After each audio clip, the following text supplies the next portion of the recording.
Ano ba nangyari, ma'am? Ang alam ko lang, obsessed si Dad na mahanap yung contractor after mag-collapse ng building.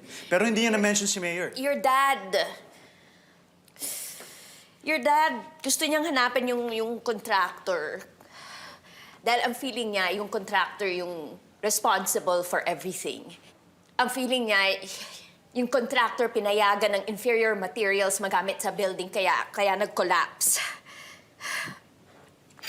Though we've always resented the fact na kiniklaim ni Troy Ramones na tinutulungan niya ang daddy mo. Although never naman niyang tinry i-prove that your dad, his design, was not responsible. Nagmakaawa pa nga ang daddy mo eh. Para imbestigahin ang kaso, but...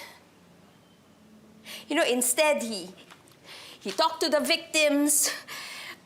He made the whole thing go away. Your dad always thought that was suspicious. He thought pinoprotektahan ng mayor yung contractor.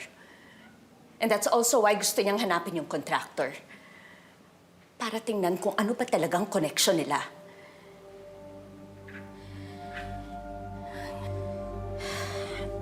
And then,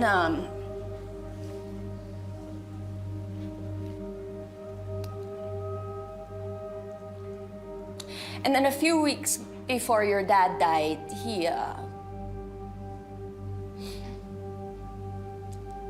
called me. He was so excited. Sabi niya, mapuprove na raw niya kung ano talaga nangyari. May ebidensya siya na mahahanap. And instead of asking how or ano pa itong ebidensya na to, I got so mad.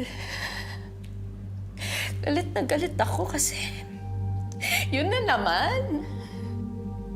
Yun na lang talaga inaatupag niya. That's his whole world. Sinumputan ko siya. Sabi ko, stop it! Stop that obsession! And then,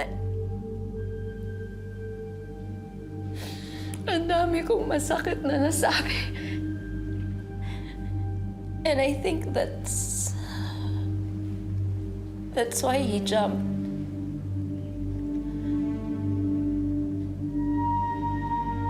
Because of me.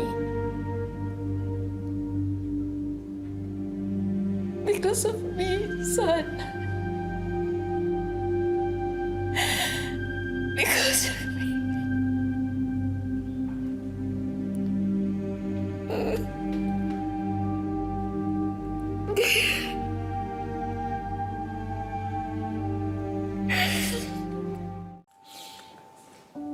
Son, have breakfast first, ha? I'll go fix myself up. Ma'am, ba't hindi mo sinabi sa akin? Son, you were going through your own pain, your own guilt. Ayoko naman dumagdag pa. Pareho nating bit-bit yung guilt at pagsisisi sa nangyari sa kanya, ma'am. Hindi. Hindi, anak. Ako lang. Kasalanan ko lang. You know, when I decided to leave your father, nagmakaawa siya sa akin. Sabi niya, ako lang ang reason niya to go on. I'm the only one keeping him sane, sabi niya. And I heard those words, narinig ko. But I still left.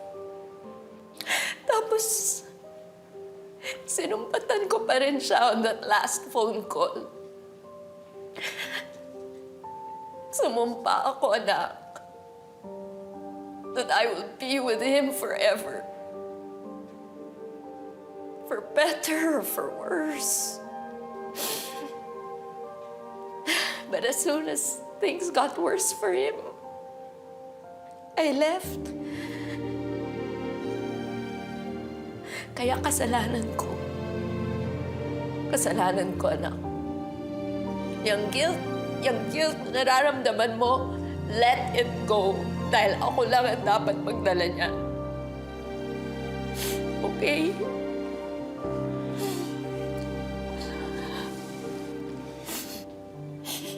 Sorry.